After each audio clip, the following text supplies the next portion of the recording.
Our class continues tonight in Micah chapter 7 and verse 1. We talked about chapter 6 last week completely. Thank you, ma'am. I appreciate that.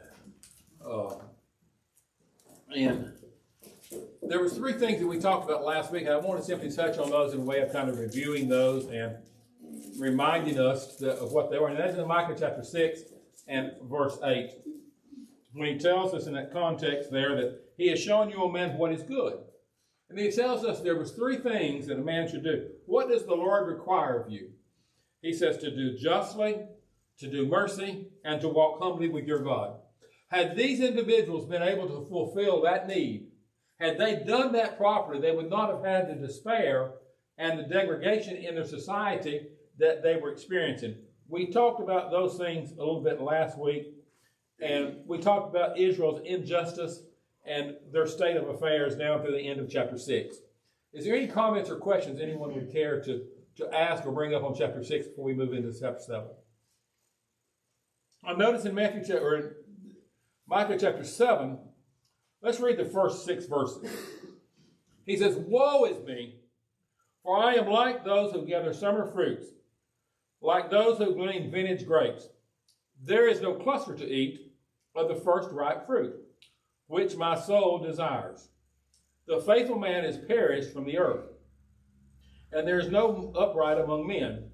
They all lie in wait for blood.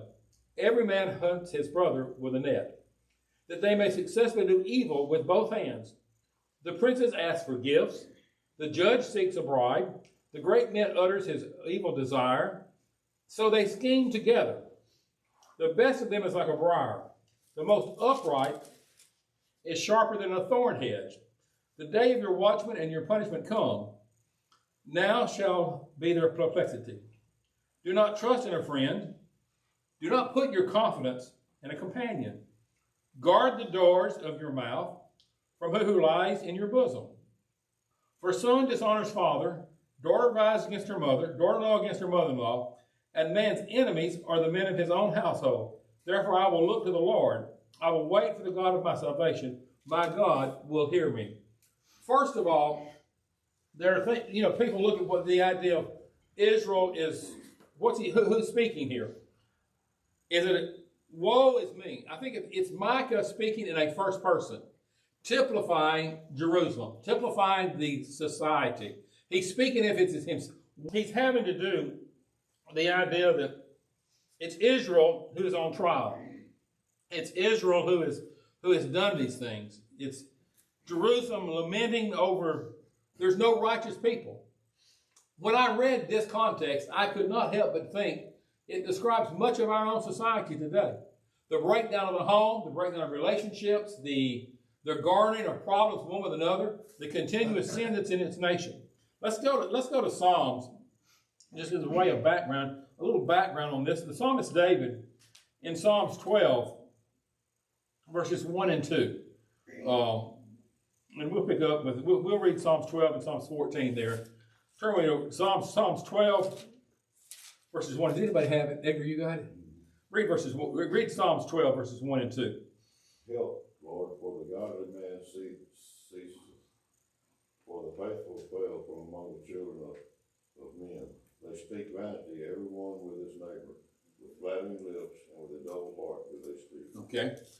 We notice he's talking about the terrible natures of humanity there. How about one? Psalms 14, verses 1 through 3. The fool has said in his heart, there is no God. They are corrupt. They have done abominable works. There is none who does good. The Lord looks down from heaven upon the children of men to see if there are any who understand, who seek God. They have all turned aside. They have together become corrupt. There is none who does good, no, not one. This is a condition that exists in many places concerning the sin of a nation. It causes an epidemic. It becomes about how it is very quickly becoming anti-God. It is becoming very quickly to be those that are fruitless. Walker, I'm going to ask you a question. Then I'm going to go to Micah. Have you ever seen a good briar? Have you ever gotten in a briar that served any purpose at all? That's one of the personifications that Micah uses here in the first 7 verses. What about a hedge bush, Micah? You think of a yopon bush. Have you ever seen a good yopon bush? What's it? For those that don't know what yopon is, it's a trash. How would you describe it, Micah? It's a Prickly, bendy. You can't walk through it, and you can't fight a fire in it, and you can't grow pine trees in it either. Fence row. What? A fence row. A fence row. And I look at this context here in chapter 7. I found in the first 6 verses he uses both of those analogies as what the people had become. The first, let's go back to chapter 1 though, or Micah chapter 7 and verse 1. He says, I am like those who gather summer fruits, like those who glean vintage grapes. There is no cluster to eat of the first ripe fruit. Have you ever gone into a grapevine? I know I've got a couple of vines up at the house that sometimes when they first put on, I'm not going to sour, just a little immature grapes. And they're really not good for anything. And I think that's what Micah is saying. This nation, and the fruit that it is bearing, has become good for nothing. The faithful man has perished from all the earth. What is the warning that is beneficial for us today? To simply say that the faithful have perished from all the earth. What's the benefit of faithfulness? Be thou faithful to death, and I'll give thee the crown of life. The New Testament uses that verse. Live faithful, add to your faith virtue, knowledge. What does it mean to be faithful, first of all? True. Obedient. Faithful, dependable. He says, the faithful man has perished from the earth. This goes back to Isaiah 57 and verse 1, I believe, is a parallel of what Isaiah says, basically the same thing. Habakkuk uses it as well in Habakkuk chapter 1 and verse 15. He's simply warning there is no one upright among men. Have you ever found yourself in a situation where you realize you shouldn't be there to start with, but for whatever reason, there's no good around you? How does it make you feel? Lonely? Not good. Not good? Now, think about this, and I want to try to turn it around and look at, how do you think God felt towards this nation of people when they had turned their back on him? There was no good fruit. There was no faithful men. After all God had done for them, and he had argued this back in the preceding chapters of Micah. After all the good I've done for you, you've turned against me. The people continue to do evil, especially the leaders. They all lie in wait for blood, and every man hunts his brother with a net. Edgar, if you put out nets down here in the lake, does the fish know what he's swimming into? No. If he does, he wouldn't swim there, would he? What about the treachery, the danger of this particular comment he makes here when he says that the men hunt his brother with a net? I think it carries with it that they are untrustworthy. They are deceiving, or maybe the word conniving. Does that fit the context? I want you to see the nature of the sin of Israel. When we study these things, look at what it does for us today. We become useless before God. Evil times. Verse 3, that they may successfully do evil with both hands. And then notice, he says, the rulers, they won't pay off. The judges, they want a bribe. The great men utter evil desires, and they scheme together. Do you think we have the same thing going on today? I want to hear somebody's comment on that. Micah, yes or no? Micah says, It wasn't pleasing to God then, and it's not pleasing to God today. Any thoughts or comments? I would say that it's important to note that the people being discussed are not the Gentiles. No, absolutely. The people that are being discussed is the church, if you will. And so you have to look at it from that standpoint today, but even looking at it from that standpoint, I mean, some of the next verse, it says, from her who lies in your bosom, guard your lips. I mean, this is the woman, this is your wife. You have to guard what you say or what you give up or to the woman you're married to. And unfortunately, those things are going on within the church today. They are. And so, I mean, this is almost a mirror image of where we're at today to some extent. I think Kyle makes a very good point to draw our attention back. This is not the Gentiles. This is God's chosen people. This is, and I think he's talking about the remnant here.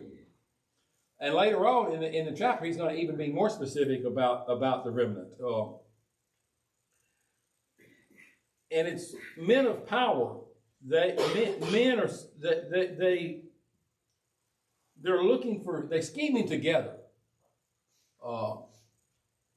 I think Diotrephes is a character of the New Testament we might compare that to. He refused to hear the teachings of the people of God because he loved to have a preeminence of men.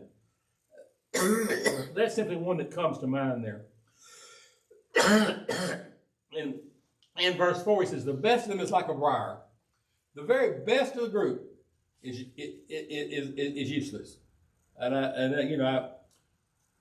You take a side. I have never found a use for a good briar. Burnell, can you help us out any at all? You're what? Not in here. Here in Micah chapter 7 and verse 4, the best of them is like a briar. The most upright is like a hyssop. Have you ever seen a good briar? No. No. What happens to briars? What happens to briars? They normally just take over But how do you get rid of them? Cut them down. You cut them down, you purge them out, and then you usually destroy them. And I think that that's a comment to sin takes you further than you want to go. It can start as an individual. It can start as a small thing, but then as it festers and it grows, it begins to injure others, and others begin to become influenced with it, and then it begins to get worse and worse. And I think that's the picture Micah is painting for us in this context. Bad when I can't trust you, Edgar.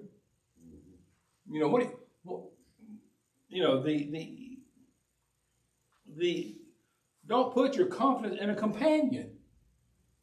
That doesn't sound well. Guard the doors of your mouth from who lies in your bosom, from your own relationships, your own wife.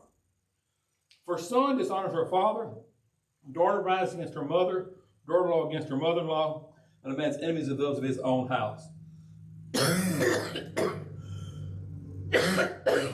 I think we see the terrible nature of it when he talks about the ugliness, the lack of trust. What is untrustworthy? Somebody define untrustworthy.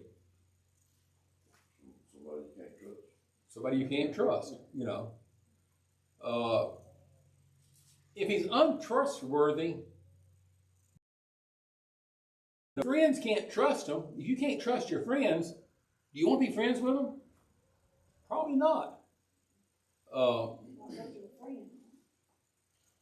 And I think one of the things that the greed, the selfishness that these individuals had given themselves over to, Jesus used it in Matthew, what was it?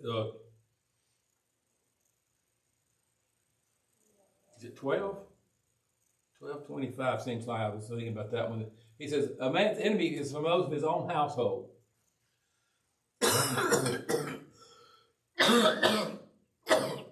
Going back to what Kyle said about the church, sometimes our greatest enemies come from within. They come from within the society or within the confines of the relationships of the church or other places of our own group. Any thoughts, comments, or questions? Jeremiah, Micah 7 there, where we're talking about Micah 7 5 there. Jeremiah 9:4. Take ye heed every one of his neighbor, and trust ye not in any brother, for every brother will utterly supplant, and every neighbor will walk with slanders, and they will deceive every one his neighbor, and will not speak the truth. They have taught their tongues to speak lies, and weary themselves to commit iniquity. Thine habitation in the midst of deceit, through deceit they refuse to know me, said the Lord. Okay. Jeremiah spoke much the same degree as it pointed out there. Any thoughts or comments? Proverbs chapter 1, verse 11 has a similar thought. If they say, "Come with us, let's lie in wait for blood, let's ambush the innocent without reason." And it goes on in verse 15, "My son, do not walk in the way with them, hold back your foot from their paths." You know, this has always been God's warning to us: is not to associate evil, or not to go with an evil association. Don't let others lead you astray. And that's, you know, a good way of looking at it. Any thoughts or comments or questions on that line? I noticed in the context of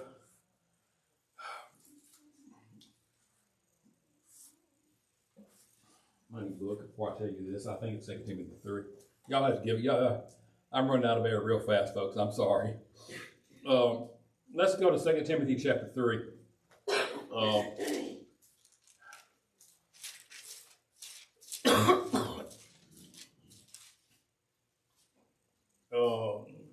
Yeah, it's okay. And Paul warns Timothy in 2 Timothy chapter 3 and verse 1. But know this, in the perilous times, men will be lovers of themselves, lovers of money, boasters, proud, blasphemers, disobedient to parents, unthankful, unholy, unloving, unforgiving, slanderers, without self-control, brutal, despisers of good, traitors, headstrong, haughty, lovers of pleasure rather than lovers of God, having a form of godliness, but denying its power, and from such people turn away. And I think this is what Micah's talking about there in Proverbs. Simply don't listen to those around about us, because there's going to be evil times there. And in the context of 2 Timothy chapter 3, he warns us, "For if this sort of those who crept into households and make captive of gullible women, loaded with sins, led away by various lusts." It's very easy to be led down the garden path if there's others going with us. Does that make sense? Does that make sense to you? If you're by yourself, it's not as easy to commit those things. Any comments? And I don't want to get too far off the class, but a godly home is one of the best things that we can have to instill us in how to overcome this, where a son doesn't turn against his father, and a father and mother-in-law against their mother, and other thoughts. Comments or questions? I think in verse 8, we begin to see a little bit Micah shifts the thought a little bit towards, he confesses as if he were the spiritual remnant. He says, "Therefore I will look to the Lord. I will wait for the God of my salvation. My God will hear me." That's a great comfort. You know, cast your cares upon him because he cares for you. Micah, and I think in this context, he says, "Therefore I will look to the Lord." He's still speaking in the first person, but he's talking about the people of God. He's talking about the nation. And I think when he says, "I will turn to the Lord," he's talking about the remnant, the few that stayed faithful. There's always been those. He said, "I will wait for the God of my salvation. My God, I will hear me." What does Jesus say? "If you love me, keep my commandments." Turn to God. Learn to wait for God, and learn to trust God. Trust God to handle it. Trust God to obey it. Any thoughts or comments? Any questions?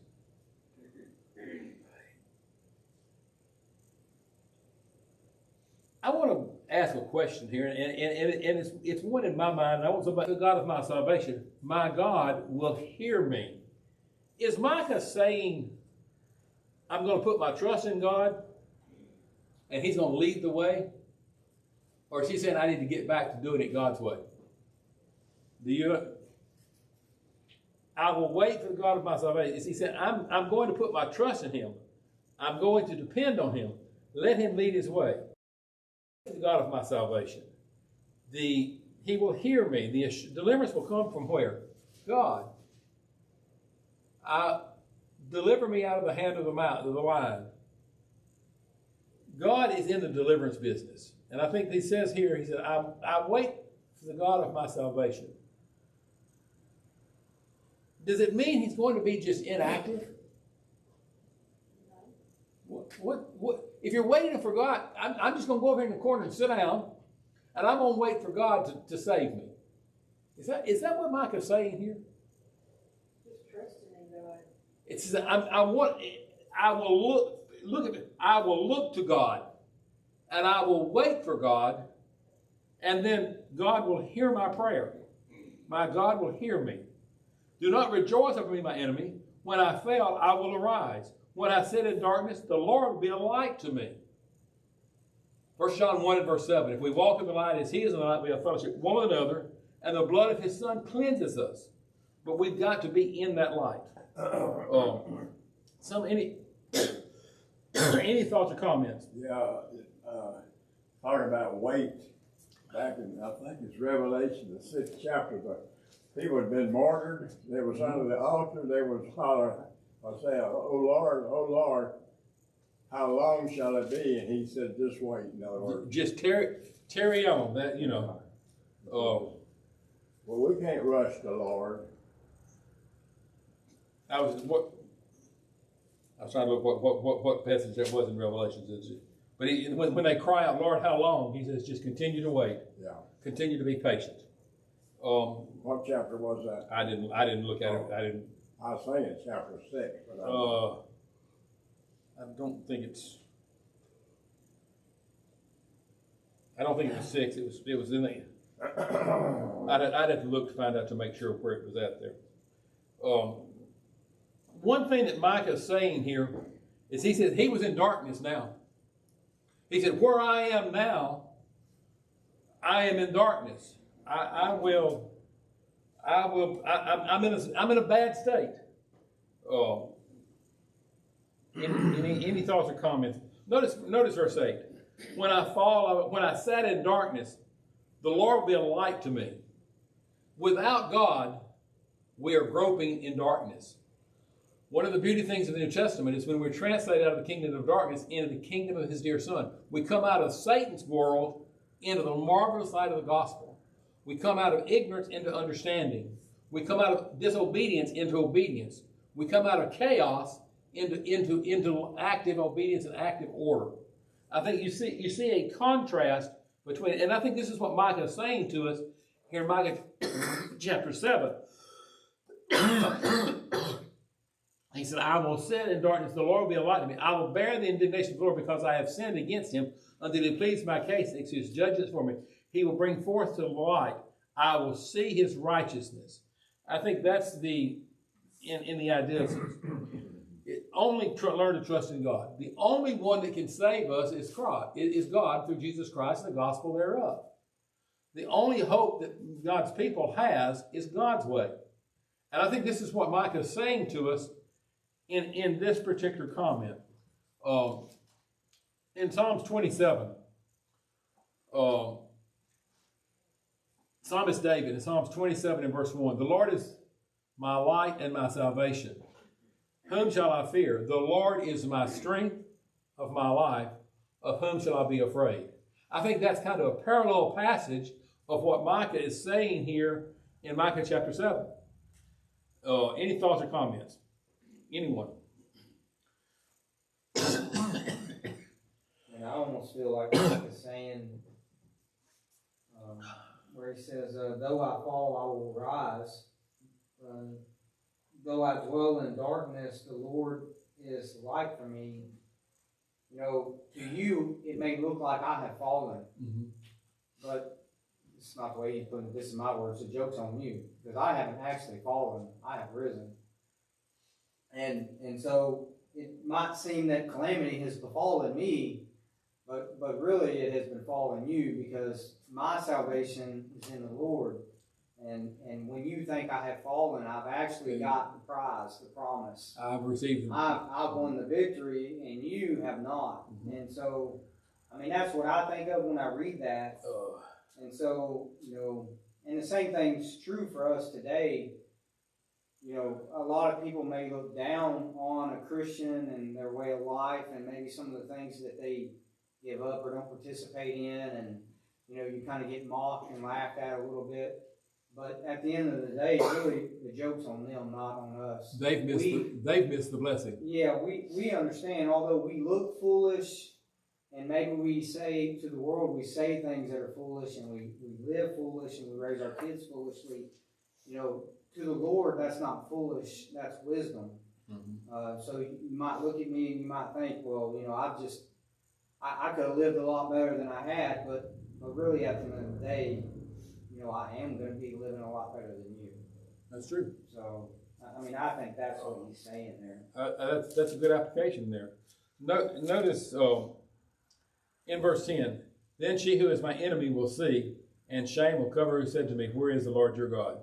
You go back to Micah chapter 4, and verse 11. Now also many nations have gathered against you, who said, let her be defiled, let your eye look upon Zion. But they do not know the thoughts of the Lord, do they understand his counsel. He said, my enemies is going to see me. And their shame will cover who said to me, where is the Lord your God? Because they're going to see the benefit. Kind of what Kyle's pointed out there, the fact that when they see the blessings that the faithful have, they're kind of going to be ashamed of the position they took. And I think that's the idea of it. Any thoughts or comments? Well, Psalms chapter 4, verse 3 through 4, 5. That's talking, I think, about the same. Mm-hmm. Know that the Lord hath set apart him that is God before himself. The Lord will hear when I call upon him. Stand in awe, sin not. Commune with your own heart on your bed and be still. And offer the sacrifices of righteousness and put your trust in the Lord. Okay. We notice, any other thoughts on that line? In the day when your walls are to be built, in the day of the decree shall go far and wide. In that day shall they come to you from Assyria and the fortified cities, from the fortress to the river, from sea to sea and mountain to mountain. Yet the land shall be desolate because of those who dwell in it, and the fruit of their deeds. We notice in this context, it'll be a day when they're coming. They will come from all directions. But when the new Zion is built, when the walls are secured, there's going to be a blessing.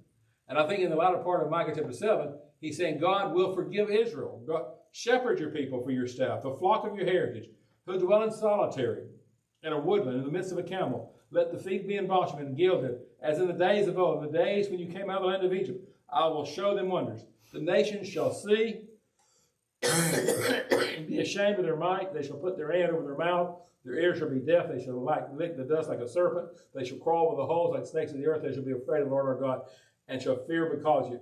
Who is God like you, pardoning iniquity and passing the transgression of the remnant of the heritage? Here again, I think in this context, he's talking about the beauty of it. In the day when you come out, all will be done. There is no other God before you. Thoughts, comments? Jeremiah 31, in that context, is the same. He's talking about the same thing, that sin can destroy mankind, but God can destroy sin. God can overcome it, and God has done so through the Messiah. And I think we talked about the Messianic promises last week, and that's the encouraging part that Micah is closing this book on, in the fact that there is victory. He will have compassion on us and subdue our iniquities. You will cast all our sins in the depths of the sea. You have given truth to Jacob and mercy to Abraham, which you have shown to our fathers from days of old. These promises that has been fulfilled in Christ. Here again, I think this is a messianic promise that says that they're going to be had there. And all the fulfillment of these blessings comes to us today in the relationship of being in Christ, in the church, in the body of Christ, and go in God's church. Once again, I think the latter part of chapter 7 is Micah is referring kind of as the remnant, the faithful, those you can depend on. This is their benefit. This is what they're going to have. And of course, that's the benefit of God's people today. Thoughts, comments, or questions along that line? Anyone have any questions on Micah that I'll direct it to Kyle since he started the study? Yes, sir, I'm Randy. I'm just trying to figure out how you got when it says I, it is Israel. Later on when he refers, or it is the Jews. Later on he refers to us. So I'm assuming that would be in the Jews. In what verse are we talking about specifically? What was the question? In verse 7 you said that Therefore I will look to the Lord, and I will wait for the God of my salvation. My God will hear me. I think it's Micah is in that verse he's making the shift to become the faithful. He's saying I'm the remnant, the few, those that are saved, those that are right with God. They've got certain blessings that they're going to have, and I think the up until that point he was kind of using a first person when in verse 1 he says, "Woe is unto me." He's talking about the nation as a whole there. But then in chapter 7, he becomes more finite, or he draws it closer into saying the remnant. He said, "Therefore I will look to the Lord." The faithful, those that know where to find salvation, is going to look to God. They're not going to look to the ways of the world. They're not going to be in that state of betrayal to the sin. And I think in verse 7 is where you see the switching. And he says, because in verse 8 it says, "Do not rejoice over me, my enemy. When I fall, I will rise again." When the faithful fell, they could be restored because they knew where to go. Does that make sense? That's like today. When we sin today, do we know where to go? Do we go to the world, or do we come to Christ? The faithful person will come to Christ. The faithful person will come to obedience to God's word. And I think that in that context, he's talking about the faithful few. He's talking about the remnant there, waiting for God. I will wait for the God of my salvation, and God will hear me. God's going to hear the prayers of the faithful. God's going to hear the prayers of those that are obedient. And that's going to be the remnant that was faithful there. Does that answer the question? Did I answer the question? I hope. I guess so. If not, if I'm not understanding, Randy, I'll be glad. Because in the latter part of the chapter, he's talking specifically about Israel's confession. He's talking about where they can find comfort. And in the latter part of it, in the latter part of chapter 7, he's talking about God will forgive Israel. God will restore them. Notice in verse 19, he says, "He," that is God, "will again have compassion on us." Who is God going to have compassion on? Not the rebellious, not the sinful nation, not those that's gone into all the other problems, but those that are faithfully serving him. God will have compassion, and he will subdue our iniquities. He will take care of us. God takes care of those that are faithful to him. He always has and always does. That's the reason. That's how I drew the conclusion that he was talking about going in the first part. He's talking about the Israel sin. He's talking about how bad they are. He's talking about how what a state of degradation they've fallen into.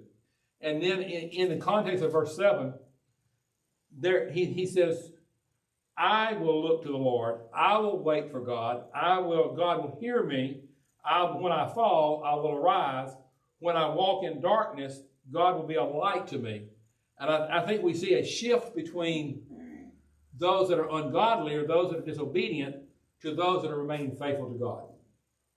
There's a he kind of goes from talking about the corruption of sin to the blessings of faithfulness. Does that make sense? Kyle, help me out, son. Yeah, I think what Randy's referring to to, and you can correct me, Randy, if you're wrong, but it's like in the first part of the second half of chapter 7, this account is almost of the prophet Micah himself, not of the remnant. Is that what you're asking? Yeah, and I can see what he's thinking, and I follow that too. Now, the remnant is mentioned later in the chapter, and there's clearly a message to the remnant. And I think this message here in the first part of the second half of chapter 7, The first part of the second half. is Micah specifically, but I think it also, in a blanket way, applies to the remnant as well, and that may be why he's using the remnant. Although Micah is speaking, Micah is speaking in first person. He is talking about himself. I think it would. The implication is that it would also apply to the remnant, although he's not specifically speaking of the remnant currently. He doesn't get to the remnant until a little bit later in chapter 7. Yeah. If that clarifies, okay. I think that's a good way of saying that. Micah is speaking in first person. He's talking about himself, but the lesson he's talking about applies to the nation. Is that a good way of putting it? Okay. Any thoughts, comments, or questions? We're going to close the study of Micah then, and next week we will start with Nahum, which is the next book. We'll pick up with the thoughts in that. Just in way of what we're waiting to come in. Does anybody know what the word Nahum means? What's the meaning? And I think we're going to look at it's 3 words: comfort, compassion, and consolation. Now those are words that I chose to put on those, and I don't know whether we're going to look at that, and you're going to see the destruction of Nineveh. God's messengers can have righteousness and other things. The destruction of Nineveh. We'll pick up with that, and we'll start with it. Any thoughts, comments, or questions? Weight carries the thought of I'm trying to think of one of the in the second Peter there where it talks about what is the word? I got it on the tongue, I can't say it. Patience. Patience. Weight carries the thought of patience. Now, patience, you're going to have to wait. That's true, Burnell. Patiently wait. Patiently waiting on God. We want to. Who has it? You have an invitation. 498. 498. We'll be singing the first verse of number 498 in just a moment. Or 498. I want you to think about the verse 19 in kind of way of introduction and invitation. God will again have compassion on us. Aren't you thankful that God has compassion? He looks at me, a sinner, for all his sin comes short of the glory of God. And he sees my need, and he compassionately, lovingly, kindly says, come to me and find rest for your souls. Come find hope. Come find comfort. And God will subdue our iniquities. He will cast our sins in the depths of the sea. When the blood of Christ cleansed the sins of mankind, when we come into contact with that precious blood, it's a cleansing blood. It's a consoling blood. And we need that. Every one of us from time to time in our life need to find our hands in the hands of God's compassion. He's a merciful God. He's a loving God. He extends us the invitation. All you heavy laden, come, that you can find rest for your souls. That's the thought I want to leave you with tonight. If there's anything we can do to help you in your life as being a better child of God, to serve your master needs on your behalf, I want you to respond as we sing the first verse